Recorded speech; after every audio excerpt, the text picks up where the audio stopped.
الفيديو ده هو دليلك للرجولة. ازاي تبقى ألفة في نفسك. اوعى تفتكر ان الشخصية القوية انك تزعق وتبقى عنيف، لا. اول واحد لازم تفرض شخصيتك عليه هو انت.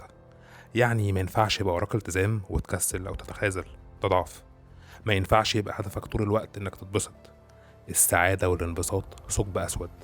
كل ما تتبسط هتبقى عايز اكتر، وبحثك عن السعادة هيبقى سلوك ادماني هتفضل تجري وراه، والزهق هيكون البيست فريند بتاعك. عشان السعادة احساس مؤقت. عارف الرجالة بتدور على مشاعر ايه؟ مشاعر الفخر اللي بتدوم وبتفضل، وكمان بتورثها لأولادك. نسيت كمان مفيش راجل جسمه ضعيف، مش كل الناس محترمة. لازم تبقى قوي عشان لما تحتاج تدافع عن قيمك ومبادئك تدافع. ومفيش راجل بيخاف من مخلوق طول ما هو بيرضي الخالق.